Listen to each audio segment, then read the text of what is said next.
নমস্কার বন্ধুরা, শিখা kitchen and ব্লগে সবাইকে স্বাগত।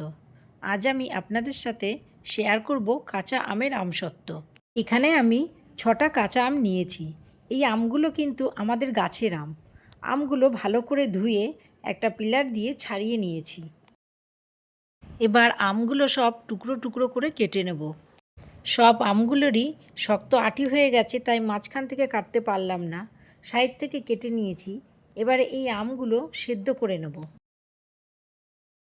আম সেদ্ধ করার জন্য আমি এখানে একটু বেশি করেই জল দিলাম।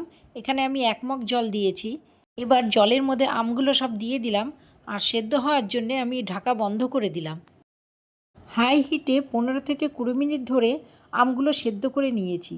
আর আম সেদ্ধ হওয়ার সময় প্যাচেলার দিয়ে ঠিক এই রকম করে ঘাঁটতে হবে, যাতে আমগুলো খুব ভালোভাবে নরম হয়ে যায়। মোটামুটি আমগুলো সেদ্ধ হয়ে গেছে। এবার একটা ছাঁকনির মধ্যে ঢেলে আম ছেঁকে নেব। যদি কোনো ছিবড়ে থাকে তার জন্য আমগুলো আমি সব ছেঁকে নিচ্ছি। সব আম ছাঁকা হয়ে গেছে। এবার এই সেদ্ধ করা আম কড়াইয়ের মধ্যে দিয়ে আবার জাল করে নেব। আর এই সময় ঘন ঘন নাড়তে হবে, যেন তলায় লেগে না যায়। এখন দেবো সামান্য পরিমাণে নুন, অল্প করে বিট নুন আর গোলমরিচ গুঁড়ো। এই সমস্ত কিছু দিয়ে খুব ভালো করে মেশাতে হবে। এবার দিচ্ছি ছোট 1 বাটি চিনি। অল্প চিনি দিলেই হবে। এই আমসত্ত্বটা কিন্তু টক ঝাল মিষ্টি হবে, তাই বেশি চিনি দেওয়ার দরকার নেই। এবার ঝালের জন্য দেবো চিলি ফ্লেক্স। চিলি ফ্লেক্স যদি না থাকে গুঁড়ো লঙ্কা দিলেও হবে।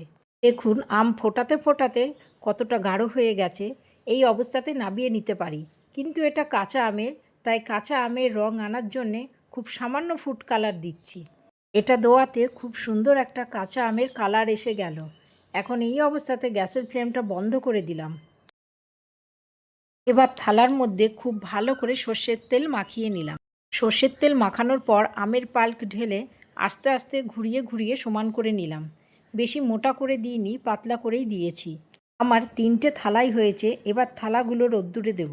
একদিন রোদে দিলেই শুকিয়ে যাবে। দেখুন রোদ থেকে তুলে এনেছি, একদিনের রোদে বেশ ভালোভাবে শুকিয়ে গেছে। এবার আমসত্ত্বটা তুলে দেখাচ্ছি কেমন হয়েছে। কত সুন্দরভাবে উঠে গেল। আর আমসত্ত্বটা দেখুন কতটা পাতলা হয়েছে।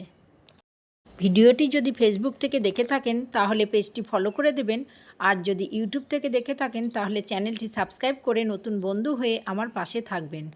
এবার আমসত্ত্বগুলো ছুরি দিয়ে কেটে নেব। প্রথমে লম্বা লম্বা করে কেটে নিলাম, তারপরে আমসত্ত্বটা তুলে রোল করে নিলাম। কাঁচা আমের আমসত্ত্বর রেসিপিটা কেমন লাগলো অবশ্যই জানাবেন। আর যদি ভালো লেগে থাকে তাহলে একটা লাইক, শেয়ার আর কমেন্ট করবেন।